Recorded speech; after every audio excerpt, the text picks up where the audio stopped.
So yeah, I'm Cole, and yeah, I just want to pick up from some of the stuff I mentioned a few weeks ago. So I previously talked about the reasons why we maybe need to be strategic about why we need to have a more resilient seed system, and I floated the idea of creating a Highlands and Islands seed saving network, where folks could become custodians for different varieties of plant materials.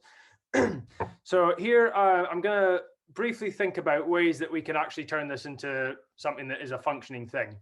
And I'll start off presenting ideas about what this might actually look like before passing the mic over to Maria, who will give a short spiel about the Gaia Foundation Seed Sovereignty Program and how that might be able to help facilitate some of the elements of this. So first off, there are seed exchanges that are already happening in the Highlands and Islands. For instance, in Ullapool, there's already a well-established seed swap. In the Black Isle, there's a very successful seed potato day. And over in Skye and Lachalsh, Atlas Arts are setting up a seed stewardship program. So there's already stuff happening.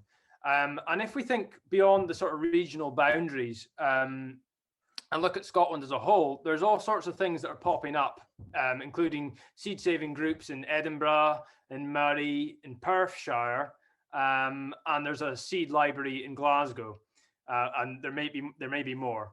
So each of these different groups will have their own creative ways of organizing and imagining how their system might work and reflect their own challenges and opportunities.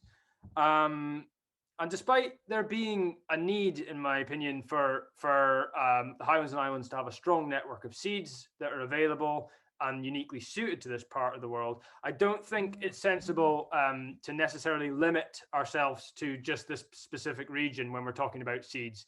And when we imagine this, I think it should be a Scotland-wide seed saving network.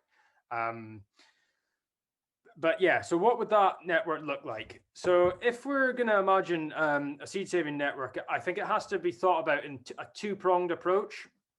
The first prong is what we call in-situ preservation, which is going to involve a series of semi-centralized seed libraries where seeds can be catalogued and safely stored in proper conditions, so they can be stored for a long time.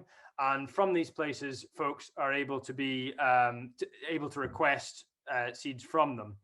And these are probably going to have to be situated on a farm with enough space to systematically grow them out every few years, each variety out every few years to keep them vital. And this is going to require a significant amount of both expertise in terms of seed saving and a significant amount of funding to set this up. And maybe this is an approach that's a slightly longer term approach. And the second prong is what we call in situ preservation, which is much more what I previously proposed, where varieties are grown and saved by farmers and gardeners in the fields and in their gardens. What's really important about this is that because we're seeing the climate shifting at the moment, and every year it's slightly changing, and this is probably going to become more pronounced, the seeds need to be grown every single year to be able to allow them to adapt and change to reflect these situations. So this is quite critical. So I think we need to imagine how to move forward in this two-prong approach where both of these elements are taken into account. A good way to imagine what this actually might look like is to look at examples of where this is already happening. And one of the most successful examples of such a network is the Seed Savers Exchange in the United States, and they actually have this two-pronged approach as well. So what they do is it's made up of folks across the states, and there's over 5,000 different varieties of veg, grains, flowers, fruits, herbs that are made available to be exchanged through this network. And as far as I can understand, this mainly happens through a bespoke website that they have.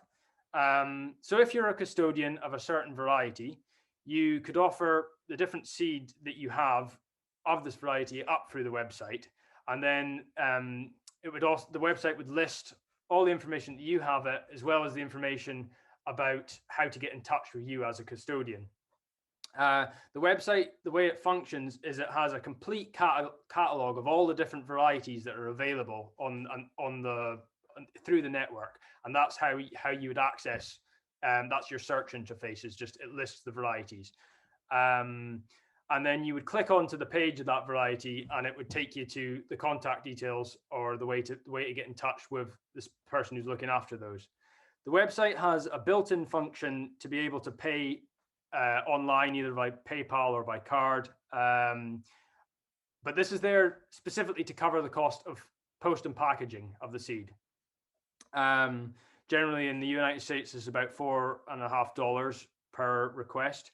And there's some folks who are not that comfortable about online payment. So there's options in those situations for dealing with check and the appropriate way to get in touch with those people on it. I'm just going to reiterate that despite there being this charge on the website, it is just for the post and packaging, and the purpose is to just a free exchange of seed. It's not a commercial thing. Participants are encouraged to fulfill and ship their orders within 1 or 2 weeks. So if we're imagining what a seed exchange network would look like in Scotland, I think this is a really sensible model to look at. It could be quite a deceptively complicated website to set up, but in terms of how it functions, once you have that website set up, it's fairly straightforward and simple, and it's quite easy to just plug stuff into and off you go. And while I think it should be Scotland-wide, I also think it's really important that we have a really very active Highlands and Islands contingent using it. And what's really important about having a somewhat centralized website is that it's a mechanism for first of all making it all available, but also just seeing what is out there. Just trying to get everyone in Scotland who's thinking about this stuff and saving seed to list it all in one place. So going forward, I think it's really important to have both a formal regional seed saving libraries emerging, but also these informal networks and a mechanism for exchange. So as I mentioned, seed saving is a real craft, and it does require some specific expertise. So I'm just going to quickly pass the mic over to Maria, who we're lucky enough to have in the Highlands and Islands as the seed sovereignty coordinator here. So yeah, I'll let her pick up from where as to how they can maybe help with this sort of stuff. Yes, thank you, Paul. Very exciting. Just a couple of points for information about the Seed Sovereignty Program. And all of what I'm going to say is also on the Trello board of this conference.